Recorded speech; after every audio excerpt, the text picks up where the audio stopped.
ಬಾನಲ್ಲೇ ಮಧುಚಂದ್ರಕ್ಕೆ ಮಾದರಿ ಮರ್ಡರ್. ಸಿನಿಮಾದಲ್ಲಿ ಗಂಡನಿಂದ ಹೆಂಡತಿ ಮರ್ಡರ್. ಮೇಘಾಲಯದಲ್ಲಿ ಹೆಂಡತಿಯಿಂದಲೇ ಗಂಡ ಫಿನಿಶ್. 10 ವರ್ಷಗಳ ಹಿಂದೆ ನಟ ಕೆ ಶಿವರಾಮ್ ನಟಿಸಿದ ಬಾನಲ್ಲೇ ಮಧುಚಂದ್ರಕ್ಕೆ ಸಿನಿಮಾ ಒಮ್ಮೆ ನೆನಪಿಸಿಕೊಳ್ಳಿ. ಹನಿಮೂನ್ಗಂತ ಕರೆದುಕೊಂಡು ಹೋಗಿದ್ದ ಗಂಡ ಅನೈತಿಕ ಸಂಬಂಧದ ಹಿನ್ನೆಲೆಯಲ್ಲಿ ಹೆಂಡತಿಯನ್ನ ಪ್ರಪಾತಕ್ಕೆ ತಳ್ಳಿ ಕೊಲ್ತಾನೆ. ಈಗ ಅದೇ ಮಾದರಿಯ ಘಟನೆ ಮೇಘಾಲಯದಲ್ಲಿ ನಡೆದಿದೆ. ಇಲ್ಲಿ ಹನಿಮೂನಿಗಂತ ಹೋಗಿದ್ದ ಹೆಂಡತಿ ಗಂಡನಿಗೆ ಸುಪಾರಿ ಕೊಟ್ಟು ಕೊಲ್ಲಿಸಿದ್ದಾಳೆ. ಇದು ದೇಶದಾದ್ಯಂತ ತೀವ್ರ ಚರ್ಚೆಗೀಡಾಗಿದ್ದು ಮೇಘಾಲಯ ಹನಿಮೂನ್ ಕೇಸ್ಗೆ ಈಗ ಬಿಗ್ ಟ್ವಿಸ್ಟ್ ಸಿಕ್ಕಿದೆ. ಮೇಘಾಲಯದಲ್ಲಿ ಇಂದೋರ್ ಮೂಲದ ರಾಜ ರಘುವಂಶಿ ಕೊಲೆ ಪ್ರಕರಣ ರೋಚಕ ತಿರುವನ್ನು ಪಡೆದುಕೊಂಡಿದೆ. ಆತನ ಪತ್ನಿಯೇ ಸುಪಾರಿ ಕೊಟ್ಟು ಬಾಡಿಗೆ ಕೊಲೆಗಾರರ ಸಹಾಯದಿಂದ ಪತಿಯನ್ನ ಕೊಲೆ ಮಾಡಿಸಿದ್ದಾಳೆ ಎನ್ನುವುದು ಪೊಲೀಸರ ತನಿಖೆಯಲ್ಲಿ ಗೊತ್ತಾಗಿದೆ. ಕಳೆದ ವಾರ ರಾಜ ರಘುವಂಶಿ ಅವರ ಮೃತದೇಹ ಮೇಘಾಲಯದಲ್ಲಿ ಕಂದಕವೊಂದರಲ್ಲಿ ಪತ್ತೆಯಾಗಿತ್ತು. ಇದಾದ ಕೆಲವೇ ದಿನಗಳಲ್ಲಿ ಪತಿಯ ಕೊಲೆಗೆ ಸಂಬಂಧಿಸಿದಂತೆ ಪತ್ನಿ ಸೋನಂ ಎಂಬಾಕೆಯನ್ನ ಉತ್ತರ ಪ್ರದೇಶದ ಫಾಜಿಪುರದಲ್ಲಿ ಬಂಧಿಸಲಾಗಿತ್ತು. ವಿಚಾರಣೆಯಲ್ಲಿ ಪತ್ನಿಯೇ ಸುಪಾರಿ ಕೊಟ್ಟು ಹತ್ಯೆ ಮಾಡಿಸಿರೋದು ಗೊತ್ತಾಗಿದೆ. ದ್ವಿಚಕ್ರ ವಾಹನದಲ್ಲಿ ಪ್ರವಾಸಿ ತಾಣಕ್ಕೆ ಪ್ರಯಾಣ, ಮಚ್ಚಿನಲ್ಲಿ ಕೊಚ್ಚಿ ಭೀಕರ ಹತ್ಯೆ. ಇಂದೋರ್ ಮೂಲದ ರಾಜ ರಘುವಂಶಿ ಮತ್ತು ಸೋನಂ ಮೇ 11ರಂದು ವೈವಾಹಿಕ ಜೀವನಕ್ಕೆ ಕಾಲಿಟ್ಟಿರ್ತಾರೆ. ನವದಂಪತಿ ಮೇ 20ರಂದು ಹನಿಮೂನ್ಗೆ ಅಂತ ಮೇಘಾಲಯಕ್ಕೆ ತೆರಳಿದ್ದಾರೆ. ಶಿಲಾಂಗ್ನ ಬಾಲಾಜಿ ಅತಿಥಿ ಗೃಹದಲ್ಲಿ ಉಳಿದುಕೊಂಡಿದ್ದ ಅವರು ಮೇ 22ರ ಬೆಳಗ್ಗೆ ದ್ವಿಚಕ್ರ ವಾಹನವೊಂದನ್ನು ಬಾಡಿಗೆ ಪಡೆದು ಅತಿಥಿ ಗೃಹದಿಂದ ಜನಪ್ರಿಯ ಪ್ರವಾಸಿ ತಾಣ ಸೊಹರಾಕ್ಕೆ ತೆರಳಿದ್ದಾರೆ. ಈ ವೇಳೆ ಅವರು 2 ಲಗೇಜ್ ಬ್ಯಾಗನ್ನು ತಮ್ಮೊಂದಿಗೆ ತೆಗೆದುಕೊಂಡು ಹೋಗಿದ್ರು. ಮೇ 25ರ ಒಳಗಾಗಿ ವಾಪಸ್ ಆಗೋದಾಗಿ ಅತಿಥಿ ಗೃಹದ ವ್ಯವಸ್ಥಾಪಕರಿಗೆ ಮಾಹಿತಿ ಕೊಟ್ಟಿದ್ರು. ಮೇ 23ರಂದು ಮೌಲಾಖಿಯಾತ್ ಗ್ರಾಮವನ್ನು ತಲುಪಿದಂತಹ ದಂಪತಿ ನೋಂಗ್ರಿಯಾಟ್ನ ಶಿಫಾರಾ ಹೋಮ್ ಸ್ಟೇನಲ್ಲಿ ವಾಸ್ತವ್ಯ ಹೂಡಿದ್ರು.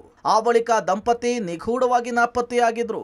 ಇದಾದ 1 ದಿನದ ಬಳಿಕ ಅವರು ಬಾಡಿಗೆಗೆ ಪಡೆದಿದ್ದ ಸ್ಕೂಟಿ ಸೊಹರಾರಿಂ ಬಳಿ ಪತ್ತೆಯಾಗಿತ್ತು. 11 ದಿನಗಳ ಹುಡುಕಾಟದ ಬಳಿಕ ಶಿಲಾಂಗ್ ಪೊಲೀಸರು ಆಳವಾದ ಕಂದಕವೊಂದರಲ್ಲಿ ರಾಜ ರಘುವಂಶಿ ಅವರ ಮೃತದೇಹವನ್ನು ಪತ್ತೆ ಹಚ್ಚಿದ್ದಾರೆ. ಅವರನ್ನ ಮಾರಕಾಸ್ತ್ರಗಳಿಂದ ಕೊಚ್ಚಿ ಕೊಲೆ ಮಾಡಿರೋದು ಕನ್ಫರ್ಮ್ ಆಗಿದೆ. ಮೇಘಾಲಯದಲ್ಲಿ ಸಾಕಷ್ಟು ಸದ್ದು ಮಾಡಿದ್ದಂತಹ ರಾಜ ರಘುವಂಶಿ ಹಾಗೆ ಸೋನಂ ದಂಪತಿಗಳ ನಾಪತ್ತೆ ಪ್ರಕರಣವನ್ನು ಪೊಲೀಸರು ಪತ್ತೆ ಹಚ್ಚುವ ಕೆಲಸವನ್ನು ಮಾಡಿದ್ದಾರೆ.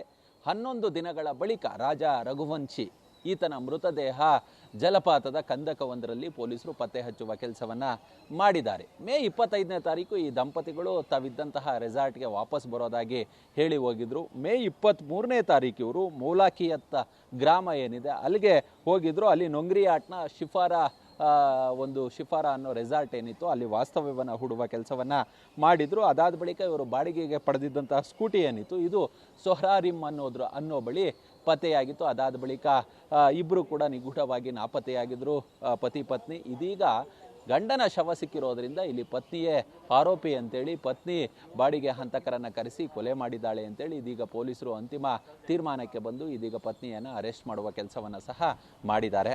ಅಕ್ರಮ ಸಂಬಂಧದಿಂದಲೇ ರಘುವಂಶಿ ಹತ್ಯೆಗೆ ಸುಪಾರಿ ಹಂತಕರ ನೇಮಕ. ಸೋನಂಗೆ ರಾಜ್ ಕುಶ್ವಾಹಾ ಎಂಬಾತನ ಜೊತೆಗೆ ಅಕ್ರಮ ಸಂಬಂಧ ಇರುತ್ತೆ. ಇದೇ ಕಾರಣಕ್ಕೆ ಆಕೆ ಪತಿಯ ಕೊಲೆಗೆ ಸಂಚನ ರೂಪಿಸಿರ್ತಾಳೆ. ಮೇಘಾಲಯದಲ್ಲಿ ಹನಿಮೂನ್ಗೆ ತೆರಳಿದ ವೇಳೆ ಸೊಹರಾ ಪ್ರದೇಶದಲ್ಲಿ ಪತಿಯನ್ನ ಮುಗಿಸೋದಕ್ಕಂತಲೇ ಮಧ್ಯಪ್ರದೇಶ ಮೂಲದ ಬಾಡಿಗೆ ಕೊಲೆಗಾರರನ್ನ ನೇಮಿಸಿರ್ತಾಳೆ. ಟೂರಿಸ್ಟ್ ಗೈಡ್ ಮಾಹಿತಿಯಿಂದ ಬಯಲು, 3 ಅಪರಿಚಿತರಿದ್ದ ಬಗ್ಗೆ ಸುಳಿವು. ಮೇಘಾಲಯದ ಸೊಹರಾ ಪ್ರದೇಶದಲ್ಲಿ ಈ ಮೊದಲು ಕೂಡ ಟೂರಿಸ್ಟ್ಗಳು ನಾಪತ್ತೆಯಾಗಿದ್ದರು. ಇದರಿಂದಾಗಿ ರಾಜ ರಘುವಂಶಿ ದಂಪತಿ ನಾಪತ್ತೆಯ ಪ್ರಕರಣವನ್ನು ಮೇಘಾಲಯದಲ್ಲಿ ಭಾರೀ ಸುದ್ದಿಯಾಗಿತ್ತು. ರಾಜ ರಘುವಂಶಿ ಮೃತದೇಹವನ್ನು ಪತ್ತೆ ಮಾಡಿದ ಬಳಿಕ ಪ್ರಕರಣದ ಹಿಂದಿನ ಪಿತೂರಿ ಪೊಲೀಸರಿಗೆ ದೊಡ್ಡ ಸವಾಲಾಗಿತ್ತು. ಇದೇ ವೇಳೆ ಸ್ಥಳೀಯ ಟೂರಿಸ್ಟ್ ಗೈಡ್ ಓರ್ವರು ಹನಿಮೂನ್ಗೆ ತೆರಳಿದ ರಾಜ ರಘುವಂಶಿ ದಂಪತಿ ನಾಪತ್ತೆಯಾದ ದಿನ ಅವರ ಜೊತೆಗೆ 3 ಅಪರಿಚಿತರಿದ್ರು ಅನ್ನುವಂತಹ ಹಿಂಟನ್ನು ಪೊಲೀಸಿಗೆ ಕೊಟ್ಟಿದ್ರು. ಈ ಮಾಹಿತಿ ಪೊಲೀಸ್ ತನಿಖೆಯ ದಿಕ್ಕನ್ನೇ ಬದಲಿಸಿತ್ತು ನೋಡಿ. ಮೇಘಾಲಯದ ಸೊಹ್ರಾ ಪ್ರದೇಶದಲ್ಲಿ ಈ ಹಿಂದೆ ಯಾರು ಟೂರಿಸ್ಟ್ಗಳು ಹೋಗ್ತಿದ್ರು ಅಂಥವರು ಸಾಕಷ್ಟು ಜನ ನಾಪತ್ತೆ ಆಗೋಗಿದ್ರು. ಹೀಗಾಗಿ ಸಹಜವಾಗಿ ಈ ರಘುವಂಶಿ ಏನಿದ್ದಾರೆ ಅವರ ಜೊತೆಗೆ ಅವರ ಪತ್ನಿ ಸೋನಂ ಈ ಇಬ್ಬರ ನಾಪತ್ತೆ ಪ್ರಕರಣ ಪೊಲೀಸರಿಗೆ ದೊಡ್ಡ ಸವಾಲಾಗುತ್ತೆ. ಮತ್ತು ಈ ಒಂದು ವಿಚಾರ ಸಾಕಷ್ಟು ಸದ್ದನ್ನು ಮಾಡುತ್ತೆ ಮತ್ತು ಮಾಧ್ಯಮಗಳಲ್ಲಿ ದೊಡ್ಡ ಚರ್ಚೆಯನ್ನು ಹುಟ್ಟುಹಾಕುತ್ತೆ. ಹೀಗಾಗಿ ಪೊಲೀಸರು ಸಾಕಷ್ಟು ಹುಡುಕಾಟವನ್ನು ನಡೆಸುವ ಕೆಲಸವನ್ನು ಸಹ ಮಾಡಿರ್ತಾರೆ ದಂಪತಿಗಳು ಎಲ್ಲೋದ್ರು ಅಂತೇಳಿ. ಆದರೆ ಇದೀಗ 11 ದಿನಗಳ ಬಳಿಕ ರಘುವಂಶಿ ಈತನ ಮೃತದೇಹ ಬರ್ಬರವಾಗಿ ಕೊಲೆಯಾದಂತಹ ಸ್ಥಿತಿಯಲ್ಲಿ ಒಂದು ಜಲಪಾತದ ಕಂದಕದಲ್ಲಿ ಸಿಕ್ಕಿದೆ. ಮತ್ತು ಈತನ ಪತ್ನಿ ಸೋನಂ ಉತ್ತರ ಪ್ರದೇಶದ ಗಾಜಿಯಾಬಾದ್ನಲ್ಲಿ ಪತ್ತೆಯಾಗಿದ್ದಾಳೆ. ಈ ವಿಚಾರವನ್ನು ತನಿಖೆಗೆ ಇಳಿದಂತಹ ಪೊಲೀಸರಿಗೆ ಗೊತ್ತಾಗಿದ್ದು ಹೇಗೆ ಅಂತ ಹೇಳಿದ್ರೆ, ಇವರು ವಾಸ್ತವ್ಯವಿದ್ದಂತಹ ಸಂದರ್ಭದಲ್ಲಿ ಆ ಹೋಟೆಲ್ ಇರ್ಬೋದು, ಅದ್ರ ಜೊತೆಗೆ ಈ ಗೈಡ್ ಒಬ್ಬನ ಮಾಹಿತಿಯ ಆಧಾರದ ಮೇಲೆ ಕೊಲೆ ರಹಸ್ಯವನ್ನು ಭೇದಿಸುವ ಕೆಲಸವನ್ನು ಮಾಡ್ತಾರೆ. ಗೈಡ್ ನೀಡಿದಂತಹ ಮಾಹಿತಿ, ಈ ಇಬ್ಬರು ದಂಪತಿಗಳ ಜೊತೆ ಹಿಂದಿ ಮಾತನಾಡ್ತಿದ್ದಂತಹ 3 ಅಪರಿಚಿತರು ಇದ್ರು ಅನ್ನೋ ಒಂದು ಮಾಹಿತಿಯನ್ನು ಪೊಲೀಸರಿಗೆ ಹೇಳ್ತಾರೆ. ಇದರ ಆಧಾರದ ಮೇಲೆ ಇದೀಗ ಪತ್ನಿ ಸೋನಂ ಹಾಗೆ 3 ಈ ಬಾಡಿಗೆ ಹಂತಕರನ್ನು ಅರೆಸ್ಟ್ ಮಾಡುವ ಕೆಲಸವನ್ನು ಮಾಡಲಾಗಿದೆ.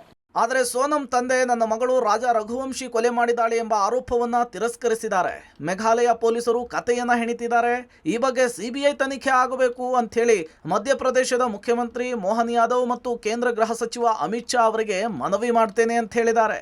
ಸದ್ಯ ಈ ಕೊಲೆಯ ಮೂಲವನ್ನ ಪೊಲೀಸರು ಭೇದಿಸಿದ್ದು ರಾಜಾ ರಘುವಂಶಿ ಕುಟುಂಬಸ್ಥರು ನ್ಯಾಯದ ನಿರೀಕ್ಷೆಯಲ್ಲಿದ್ದಾರೆ.